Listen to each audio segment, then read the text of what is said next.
afternoon, everyone. Thank you so much for coming to our session today, Cultivating a Listening Practice. And I see some of you are already introducing yourselves in the chat. Thank you so much for being here.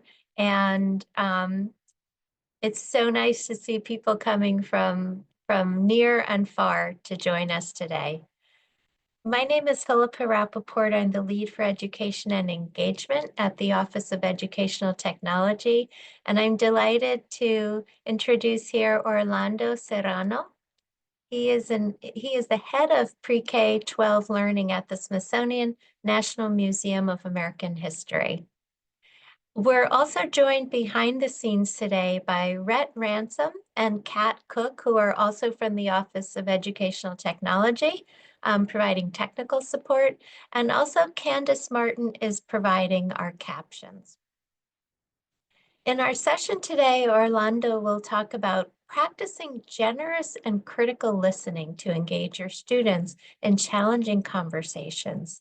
He'll share techniques that he has practiced and revised and continues to revise during his time as a classroom teacher and across various programs and partnerships that he's developed in his role as the head of Pre-K-12 learning at the American History Museum. Orlando will highlight resources to rehearse generous and critical listening, including American History's signature educational resource, which is called Becoming Us. You'll leave our session today with techniques and strategies to cultivate a listening practice with students that are needed for challenging conversations.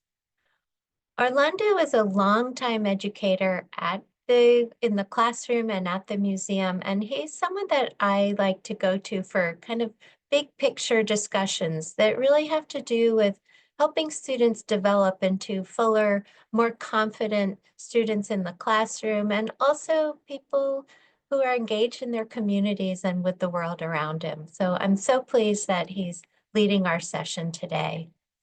Just a few logistics as we get started.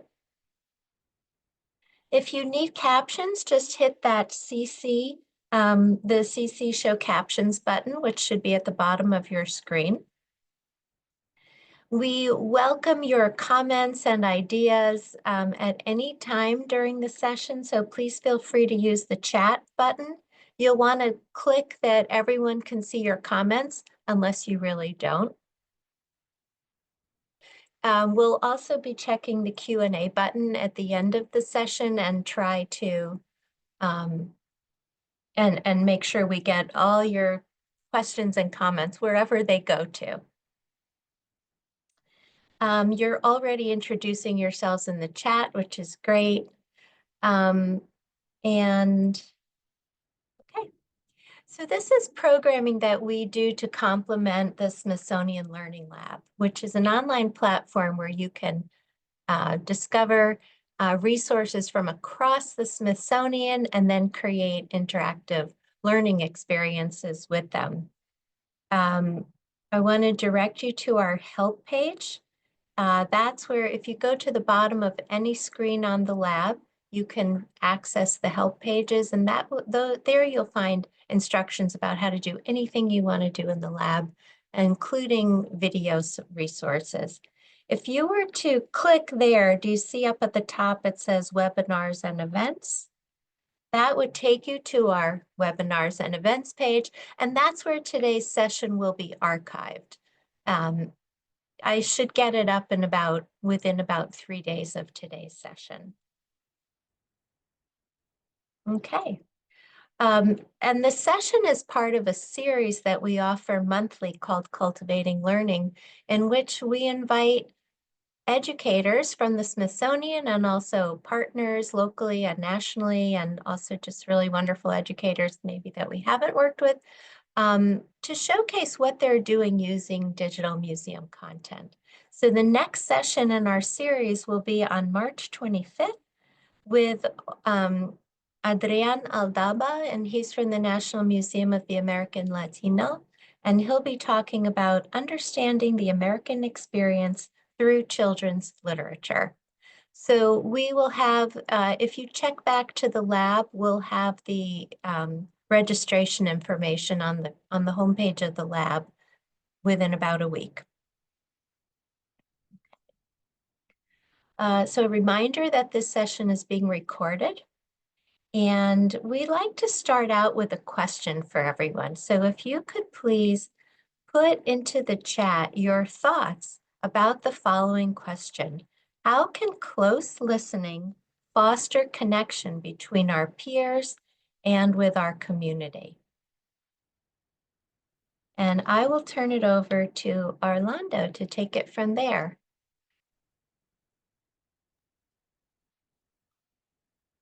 Hello, everyone.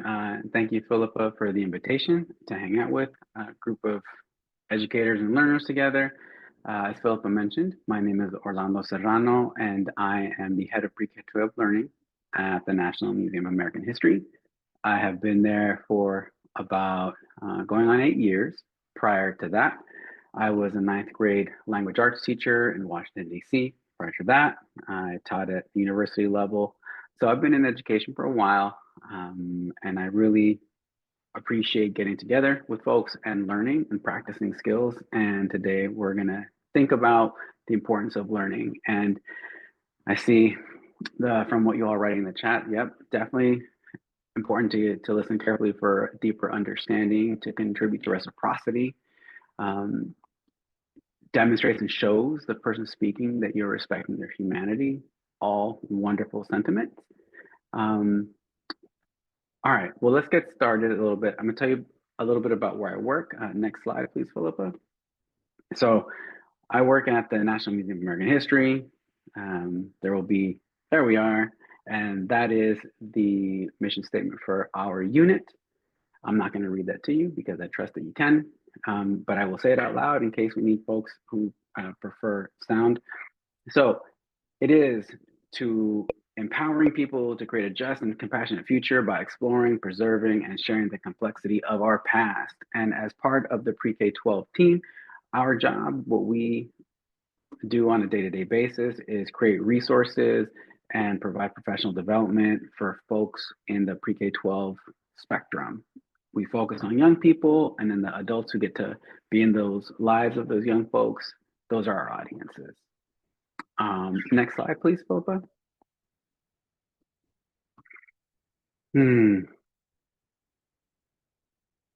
So I'm gonna, hold on.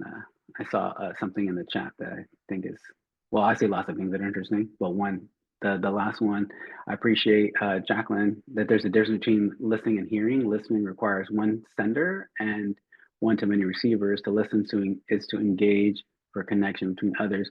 And I do want to talk, I want us to engage in that conversation, the distinction between, listening to someone and hearing someone, right? Those could be two different things.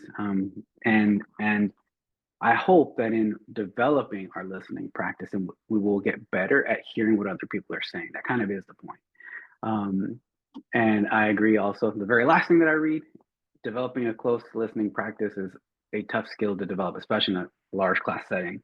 And we can talk a little bit about that at the end and how we can set aside time to work with partners, right? So that we aren't doing this in a large class setting, but we're doing it one-on-one or in a table group so that it doesn't get lost as a skill that we can develop in different kinds of settings. All right, that is our objective, to develop critical listening and think about ways to incorporate this practice into our different learning environments, whatever they may be. All right, so here's what we're gonna do together the next 35, 40 minutes or so. Our agenda, please, Philippa, on the next slide. We're gonna have a small invitation, and then we're gonna talk about, or let me give an example of sort of what I just mentioned about how we can listen to our peers. And then we wanna think about how we can move. I'm trained as a geographer by trade, and in geography, the idea of scale is very important. And scale, from a particular perspective, goes from the body as the most intimate, the most personal scales. Then you've got your home unit, then you've got your community, then you sort of branch out. And so we want to move scales a little bit to figure out how we can practice and listen to our community. Then we'll debrief a little bit about what we shared together I'll ask you all for some ideas of how we can add to what we've discussed today, and I'll share a few resources. Okay, before we get into the invitation, I want to share a little bit about the importance of storytelling, which is someone, as Jacqueline mentioned, that's part of it, right? Like someone needs to be speaking for someone to listen. So I want to talk a little about storytelling and why storytelling is so important, and a knowledge that we should incorporate as part of our community practice. Next slide, please, Philippa.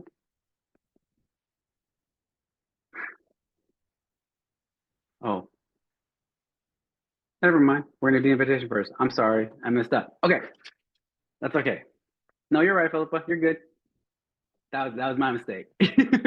All right, so you're gonna see two questions appear on the screen right now, and I want or two instructions. First, I'm gonna ask you, what do you hear, and then whatever you have close by, if it's a journal, piece of paper, another tab on your computer screen, we're gonna play this clip, and I'm gonna ask you to write down 10 audio observations. All right, so that we're gonna start practicing now, and I'm going to do it with you.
Okay.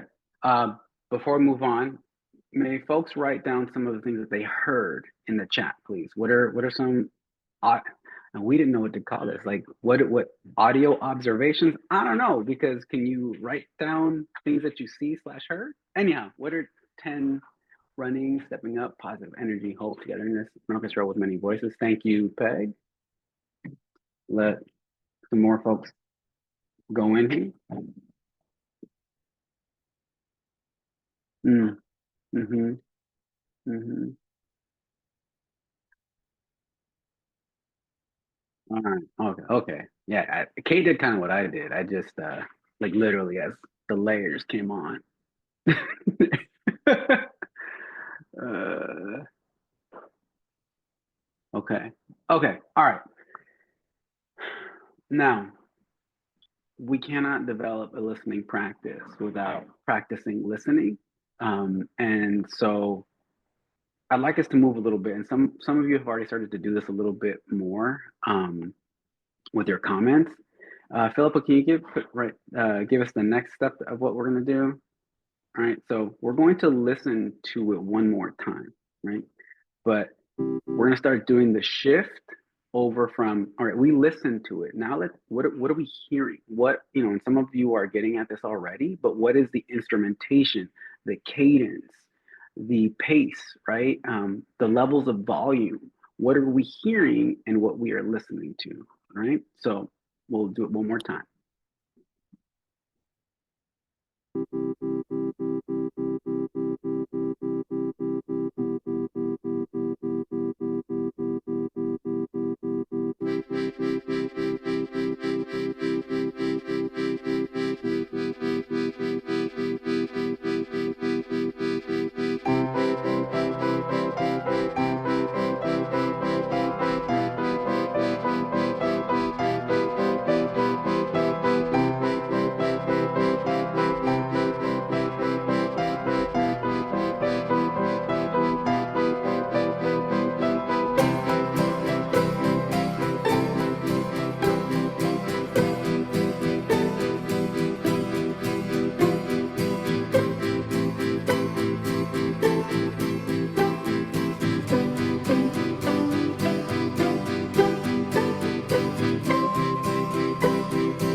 Okay. Uh, First of all, thank you all for engaging with this. I really appreciate your contributions. Hmm. Anticipating, expecting something, dreaming of the past and future. Your feelings of nostalgia, peace, thoughtfulness, wonder, fun, uplifting road trip running through a field of flowers, which I appreciate that imagery. Vibration, second layer. Okay. Okay. What? Okay. Thank you for sharing what you listened to, what you heard, coming together with spirit, anticipation, hope, optimism, off the beaten path. Hmm. Oh. Thank you, Sheila. I like this. That's a lot to read. I'm not going to read that out loud, but I encourage you to read Sheila's comment. Yeah. Um, Katie, like you, so okay, a little bit about this. If you haven't seen Little Miss Sunshine, that's where this is from. And when I was in graduate school, um, the eight of us who made the cohort, who were the class of students I was starting my PhD program with, as a way to get to know each other, we decided this is back when people still burn CDs. That's how old I am. And I also made mixtapes. That's how also old I am. But we decided to make each other CDs, right? With roughly 10 tracks of songs that we appreciate. And again, I didn't think about it at the time, but in retrospect, in sharing these songs, these stories with each other, we were really inviting folks to listen to a little bit about who we are. And this is a song that my not my now best friend Sharon put on her CD. And the first time I heard it, I started crying. Like I had not seen the movie yet. It was really moving. And it was kind of a roller coaster of a ride because I was like, am I happy? Am I sad? Like, and which is something that I really appreciate about this particular track. It could be both, right? And I saw Katie in your comments, you were kind of like meandering back and forth. What is it? Um, and so that's kind of why I selected it, because it is sort of wide open and allows us to think about a lot of different kinds of emotions that we can feel. So, like I wrote down, I imagine an emotional moment. There are many that I can think of, so like people coming together, someone having an epiphany, a reunion of some kind, someone reaching a goal, but or it could also be someone making a tough decision, someone moving on, perhaps an ending of some kind, a resolution. Um, so the reason I asked us to do this is because if we're going to invite young people who we work with and learn with to listen, I really encourage everyone to start with not content, or not with a heavy conversation, but to introduce it slowly through activities such as this one. I mean, you could also put like nature sounds on and ask people to listen to what they hear, depending on where you are in the world and what your teaching context is. You could just have no sound at all and like listen to like literally what's around you. Um, but it's a way again to start honing our ears to the world around us so that we can pay attention to what we hear. And Philippa, next slide, please. And as has already been pointed out in the chat, listening implies a speaker. And I want to pause here to talk a little bit about the importance of stories and that I think we should take them seriously and that they're a kind of archive and they carry a kind of knowledge that is important, especially if we think about, again, as a geographer, we think about the local scales at which we work, which as a former classroom teacher who saw students out and about while I was walking to work or going to the grocery store, like it's a very small community, right? And knowledge that is held there is different than a lot of the textbooks that we read, a lot of the novels that we read. As much as I love them all, right? The stories that live in our neighborhood are just different and also important. And this is the opening of a book that I read every year. It's called Ceremony by Leslie Marmon Silko. It's got my own ritual that I do to remind myself to think about stories and the knowledge they carry and the history that they carry and the import of passing them on to someone else. Um, you don't have anything if you don't have the stories. So they try and destroy the stories, let the stories be confused or forgotten. They would like that. They would be happy because we would be defenseless then. He rubbed his belly. I keep them here, he said. Here, put your hand on it. See, it is moving. There is life here for the people. Next slide, please, Philippa. Now, this has become a little bit more well known because of movies like Coco and the other one, Book of Life, right? The idea of ofrendas and Dia de los Muertos. But something that is really at the core of both of those stories is that nothing ever dies as long as someone lives to tell the story of that thing, right? And sometimes, right, the paper archive, the book archive doesn't have the stories that are important to us as communities or us as people and families. And so this is a picture of the ofrenda that we put up last year in our home. And every October 31st, November 1st, we share the stories with our kids to let them know that this is the context in which they're growing up and living in, right? These are like, you know, my Bobby's a preacher, so like I often think of like scripture, but like in the Christian scriptures, there's a verse that talks about the cloud of witnesses. Like these are the folks who are watching, right? These are the people who are around us, and they are now starting to anticipate some of the stories that we tell, which is the point, right? That is the point, that they now are internalizing that knowledge that is not going to be found anywhere else. And as long as they hear it, pass it on, they'll always be with us. Those stories are important. And so we're going to talk a little bit about stories and again, how we listen to our peers and the stories that they carry with them, and then how we might also listen to our community and the stories that it holds. Next slide, please, Philippa. And these are some of the reasons. They also have come up in the chat as well, especially the mutual capacity building. Someone mentions reciprocity, right? If anyone has ever been in a teacher workshop with me, they know that if I have them work with a partner and I call in that partner group, let's say Philippa and I are partners, I'm gonna say, all right, Philippa, can you tell me what Orlando said, right? Like the importance of being like, you know what you said, but do you know what your partner said? Because that's really where we start to develop, again, as folks have mentioned in the chat, like empathy and listening and respect and mutuality. All of these really to figure out ways in which we can make change, right? That to create better communities for ourselves. All right, next slide, please, Philippa. One of the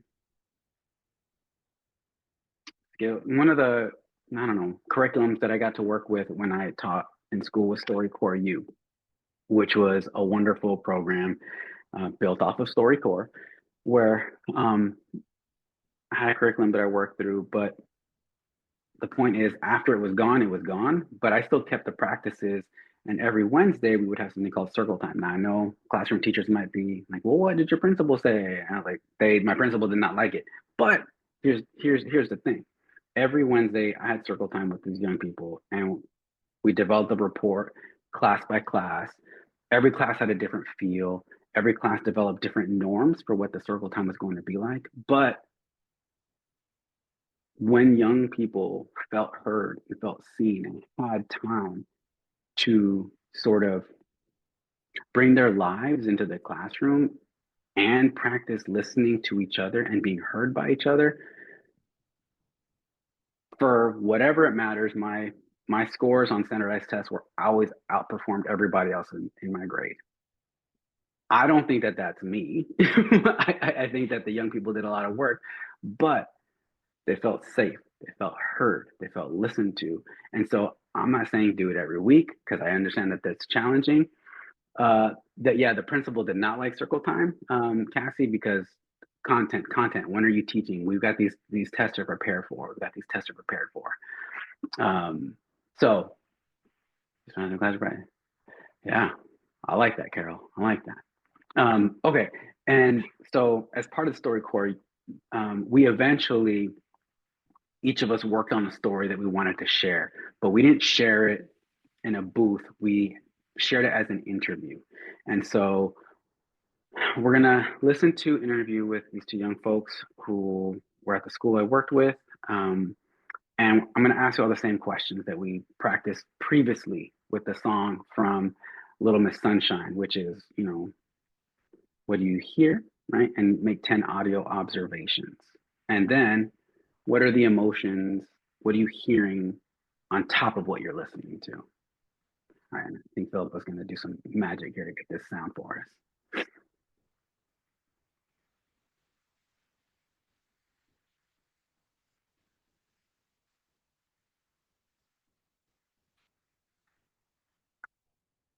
My mother was like a housewife, I would say. Oh, Yeah. not And that one so yet, she not that used one to yet. Sorry, the other one, the story court, that it's on a different tab. Oh, okay, hold on, sorry. Just a sec.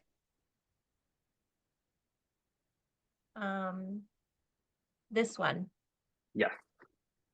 okay. What are your best memory of high school? My best memory of high school is that in high school I learned English. You remember when I was in middle school, I don't speak anything. I don't understand my teachers. Every student starts to laughing about me, like when I speak. One day I start to cry in the bathroom, but I say this day is the last day that I cry, and you say one day you can speak, maybe in high school. Yeah, I remember that night when you called me and you said, Jocelyn, I need help. Can you translate the history homework? Yeah, that was history. Yeah, and we spent like an hour, right? Yeah. And finally, you get to understand it. And then I remember that every time that I do my homework, I write it in Spanish. And I have a teacher that speaks Spanish, and he told me, well, I understand Spanish, but I think it's better for you can write in English. So when I get my homework, I say, I try. And I remember that when I come to school and I show up to my teacher, they said that it is perfect. And I don't know how I get that it is perfect writing in English. And now I stay in high school and I learn English. I have a straight A, and I am so happy and I am so proud of myself. And I'm proud of yourself too, because you're working so hard with me. We have been in the school for 2 years. If there anything that you never told me but you want to tell me now? It is thank you so much, because you helping me everything that I need when I am sad, when I am happy. I love you and I'm being here for you whenever you need my help. I don't have my own words for say like thank you so much.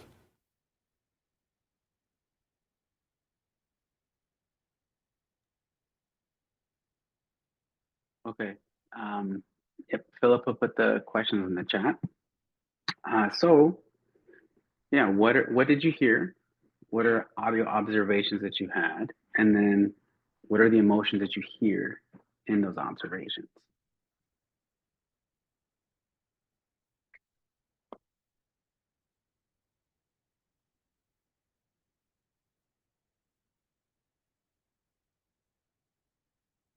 Hmm.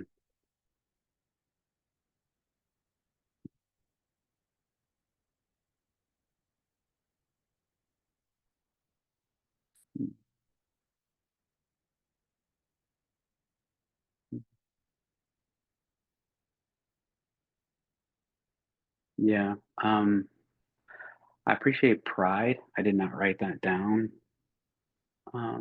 Determination also. Appreciation.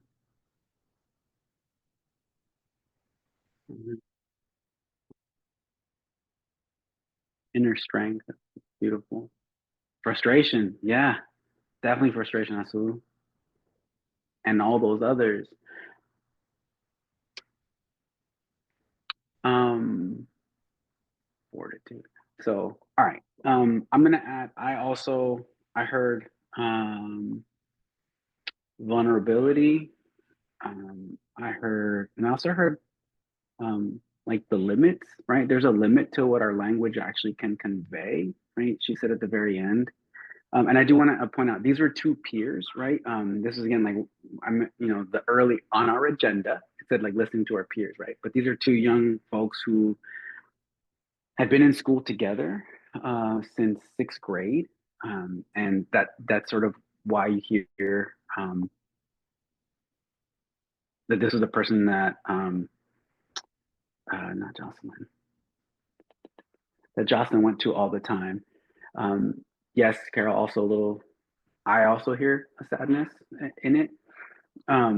But she said, there's a limit. Like I still don't have the words to communicate what I'm feeling for what you've done for me.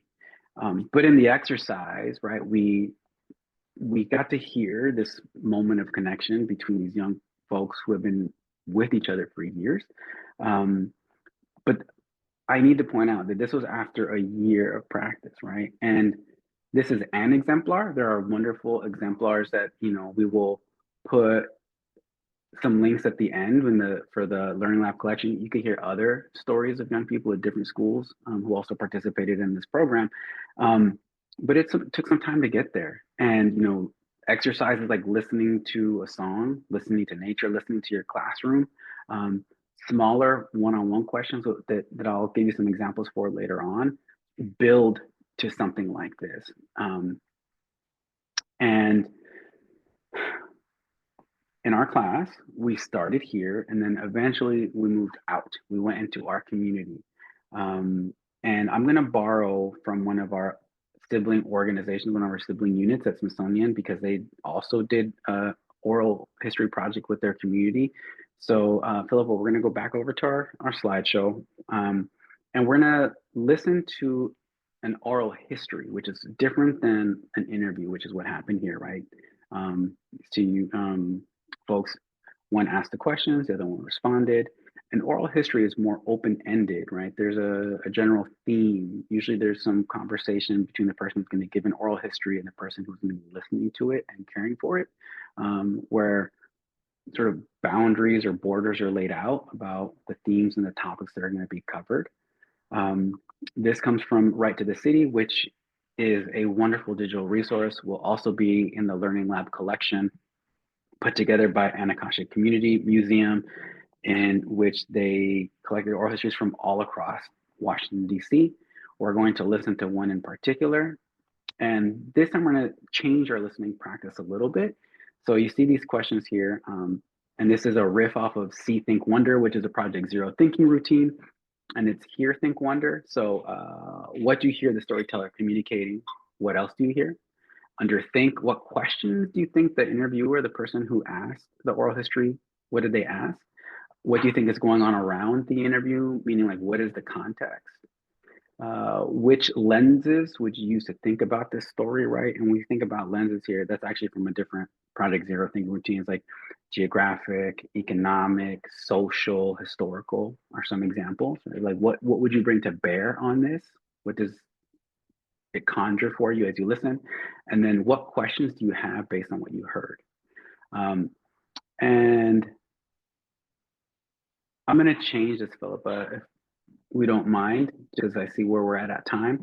We're going to go to the next slide, and we're going to listen to it while reading a transcript. And I'll talk about why transcripts are an important practice after this. All right, so Hear, Think, Wonder. Philippa, thank you for putting those in the chat. So we will listen/read, and then we'll have some time to process. My mother was like a housewife, I would say, yeah. And so she used to, I remember she used to do different types of, whatever she could. I know one time she had, she will wash clothes, iron men's shirts, because back then it was nice and pressed. And so she did that at one time. And I remember all the things like going to Guatemala, buy some vegetables, come back over here and sell them in the market, and things like that.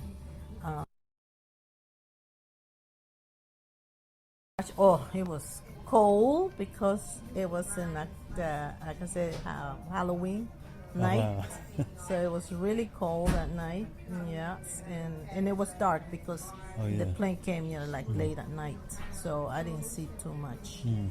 But the next day, I guess, my first impression was like how buildings were, tall and the people, and especially colored people, because in El Salvador we never saw one, we never seen one. So to me that was like, different, I would say, yeah, to see. And nice, yes. We liked it, you know. We used to walk. There was in the corner of Colombia and 18. I remember used to be a they used to call bodegas, you know, because I guess the owner was Cuban. So like a small store. We used to go in and shop there. And I remember, and then in the opposite corner, I think that was a drugstore. I remember they have all kinds of things, you know, like a grocery store type thing. And yeah, I remember all that. But nice, you know, there was a mix, like I said, well, you know, of cultures and stuff. And then there was a pharmacist right across where we lived. I think the owners, I'm not sure, the owner was from India, you know, the Hindu people. And so yeah, it was a mix of cultures there. And you see, It was great, you know. Of course, we were part of it. I'm not in the picture, but well, I think I'm in one of them. That we did one of the dances, like from El Salvador, like native dances. We had the dresses and everything, oh wow, and then but that was in Calorama Park. okay, Yeah, so after the people walking, you know, they went And to then- the Calorama Park. And then they had where we have all the shows there. I remember my friend, this girl Sonia Taylor, that she knew to dance a lot of the Cuban dancers, and we have a Cuban friend also. They did the mambos and everything, really wow. nice, both of them. Yeah, so it was like different type of. It was nice. There was food there, you know, and how did you the festival.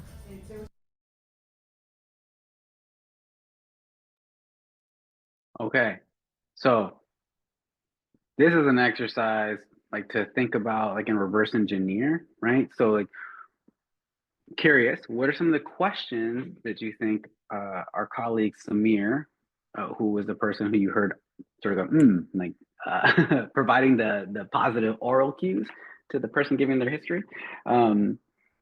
What are some of the questions that you think that he asked to get these different stories from the person giving the history?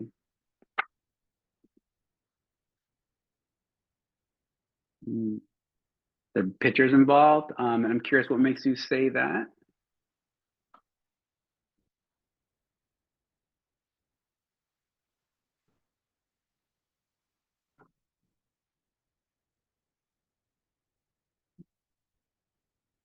Here she describes. Thank you, thank you. Asked about the interviewee's childhood and parents. Okay. What are some other questions that we maybe think that the interviewer asked? What was blank like? Tell me about. Yeah, these are great sentence stems, Katie. Yes. Role of her parent arriving to the US. Folk celebration. Okay. What was your neighborhood like? And yeah. All right, as you all continue to put in the chat, Philip, I can go to the next slide, please. So a little bit about the context. This is an oral history that focused on the neighborhood of Adams Morgan, which is right here. And when Philippa and I looked at this map, we're like, hey, that's where our house is. That's where you're, where our house. We were almost neighbors for a while. This is Adams Morgan as it was in 1948. And next slide, please. The interviewee is a person named Isabela de la Rosa, who is pictured, we think it's the person in the center, in the image on the right, and then the Cuban store that she mentions, Casa Librato, on the left-hand side as part of the neighborhood. And A Ride to the City is a collection of oral histories that was put together by Anacostia Community Museum that focuses on different neighborhoods to really get a sense of, as all you are pointing out here, you know, sort of like how has this neighborhood changed over time? What was it like when you first got here, wherever that was that you came here from, right? Because folks moved from many different places within and outside of the United States to this place called Washington, D.C. Some of the other questions that I wrote down is like, how has your neighborhood changed? And then what were your first impressions of this place, of the neighborhood, which is some of you all wrote that in the chat as well. But next slide, please, Philippa. I always encourage folks to do, like if you are interested in developing a listening practice, to sort of put it out there into the world. And oral histories of your community are a great way to do that. So that, again, the folks who you get to work and learn with can start archiving and putting together a different history and a catalog and an archive of the place in which you live and work. And there will also be a resource in the Learning Lab collection that's my community history project. And I'm going to just share some of the questions that are in there. It gives some advice, some suggestions on how you might want to set up an oral history, how you want to prepare for it in advance, what you want to say to the folks before you ask them and invite them in to share their story. So some example questions. You maybe want to ask them about their life. Philippa, next slide, please. So some examples like that we heard, right? Where and when were you born? Where did you grow up? Who were your best friends? What were they like? What did you do for fun? What did your parents do for a living? Which is, I like Kate's sentence stems in the chat as well, right? Invite someone to tell a story as opposed to like, did you have friends? Tell me about your friends, right? There's a difference there. You might want to ask them a little bit more about different experience. Next slide, please, Philippa. Some of the questions and there's more, right? So like, how long have you been living here? What are some of your earliest memories of this neighborhood? How has it changed over time? And a suggestion, but like, a way to learn a little bit more about sort of the array of folks who live together close to each other in close vicinity neighborhood is to learn about different foodways. So next slide, please. A way to sort of get at even a more local history, like of homes, what was your favorite food growing up, right? Is there any food that you eat at home that you can't find somewhere else? For me, food is really important. And for the other muertos, we make bread on December 4th. My partner is Italian. St. Barbara's Day is a big deal for her family, so we make cookies on St. Barbara's Day, right? There's food that is also part of local history. But those are some examples of, how we can practice listening generally, how we can practice listening to our peers, and then how we can practice listening to the folks in our community. And now we have a few minutes left and we can debrief. We have some questions here.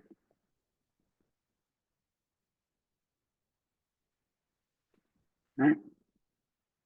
Let y'all put those in the chat. How might we be able to use some of these strategies in our classrooms or in our learning environments?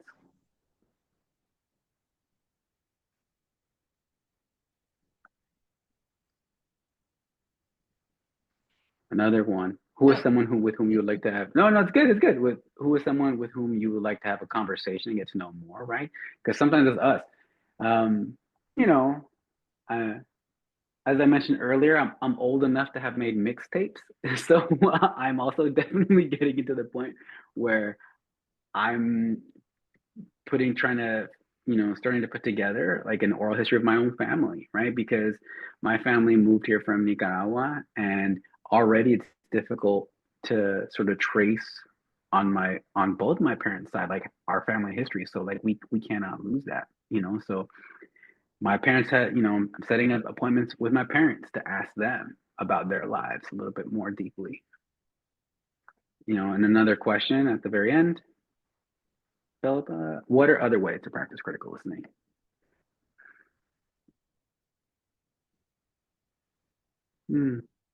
There's a nice comment that came into hosts and panelists from Kathleen. It says a lot of power is in the sharing of commonalities.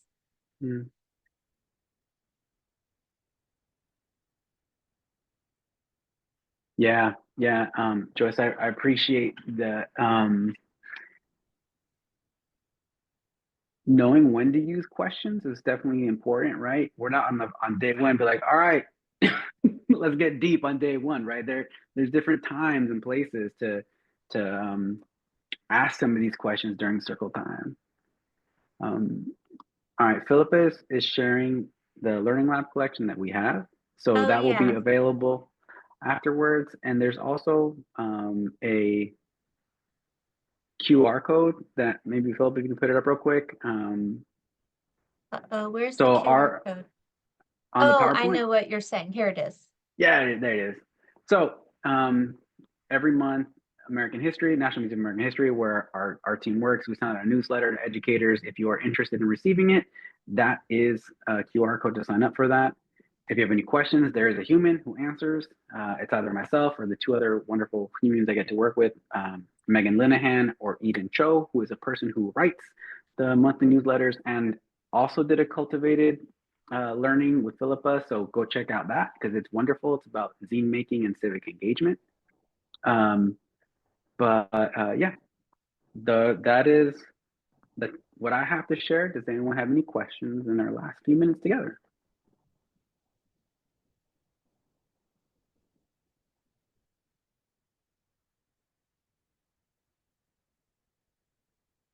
So you should have all the links in the chat there. Anything that we've mentioned today is in that Learning Lab collection. You should find all the resources in there.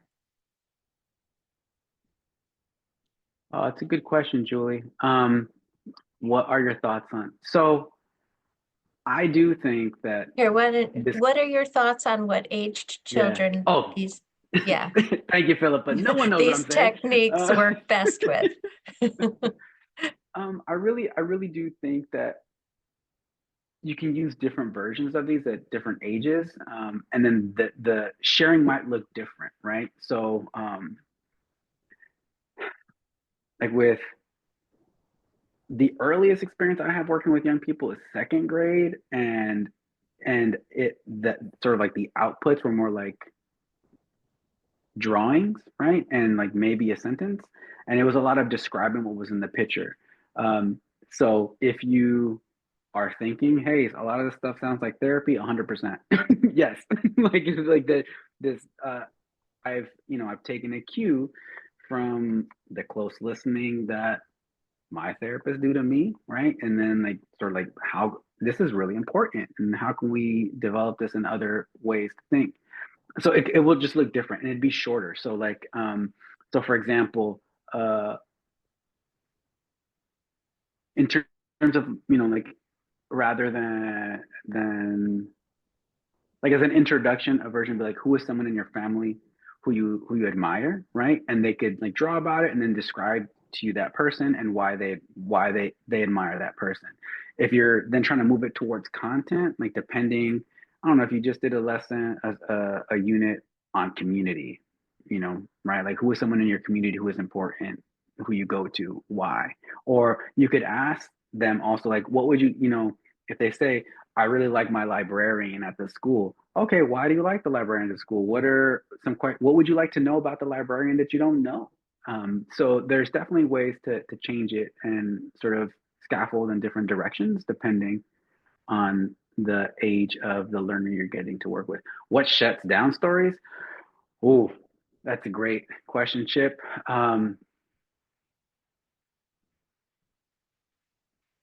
Folks can tell when you're not listening to them, right? And like that's one of the most immediate things. So again, I'm pretty old, right? So there are times like we have our oldest kid is in college and we check in every week to see how they're doing. And there are times where it's very obvious where he has another tab open on the screen, right? Don't do that. And there are in-person versions of doing that, right? Which could be like looking away, right? Fiddling, and I know that, different students have different, modes of sort of bringing knowledge in. So just because someone's doodling or drawing or fidgeting doesn't mean that they're not listening, right? But like if that person's not asking questions, that might be a hint, that they're not being heard and that might shut down. So as you practice, encourage folks to ask follow-up questions for two reasons. One, it lets the person sharing whatever they're sharing know that you're hearing. And two, as the person who is listening, it centers you and refocuses you, right? So that you can't disengage. I also noticed from the music activity, I felt like I heard the music better because I was writing down everything I heard. Mm, I mean, it seemed to mhm. deepen my listening too. Well, yeah, and this is another. Sorry, this is I can't tell if this is me as a teacher slash educator slash learner slash parent, but I always say like take notes, like Mm. you know, um, because it's just another when you're taking notes you are listening, right? So you got your auditory learning happening, you're writing, so that's kinesthetic learning. You're not running around, but you're using your body and you're reading what you're writing, so you're engaging three modes at the same time. I know it's not popular, but it's definitely a way to stay engaged and be able to ask follow-up questions and internalize information a little more deep. All right. Any other Well, questions, comments? And please be sure to be reading all these wonderful comments in the chat too. well, how can we make it popular? I mean, okay, so I would, as part of a listening exercise, right? You can bring in audiobooks, right? It's another way to add content, right? Or work with music, like and have people like read along with the transcripts. And with folks who have access to computers, like Lyric Genius is really interesting as a way to, okay, what do you think and as a sort of an opening exercise. But then if you go online and give folks links to the lyrics, you can get all the illusions that are happening in lyrics. That's a way. Or you know a friend of mine, a friend of ours in our family is a poet, and I tell her like I really wish, like going if I could go back in time, I would pay more attention to poetry, because what poets can do in limited space and time that is very good at this, right? So you can read poetry with young folks and have them listen to it, because it can get at figurative language, or it can get at emotion, or it can get at allegory, or it can get at similes and metaphors. Um, so those are some things that I think could make it, I don't know, popular. Like that's a stretch, but maybe more fun.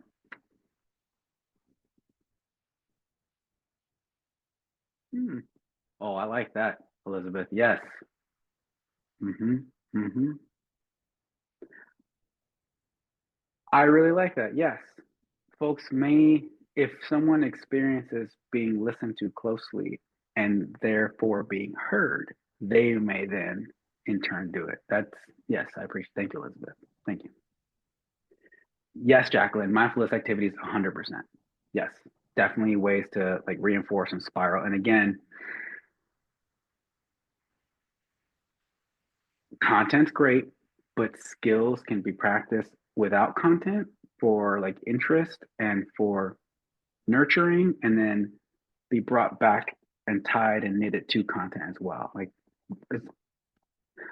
I'm not a principal of a school or a supervisor at some of your museums, but I I always encourage folks to practice skills with quote unquote fun material or not content, as well as content, because it's you it has been my experience that folks are more likely to practice it with content if they have practiced it without it and have therefore enjoyed it.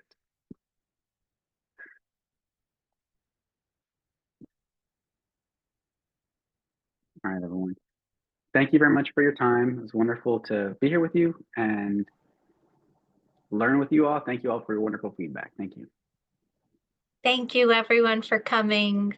Thank you for your wonderful comments. Orlando, thank you for this session. It was really very moving. And I wish everyone a great month, and we hope to see you in March for the next session. Take care, everyone. Bye-bye.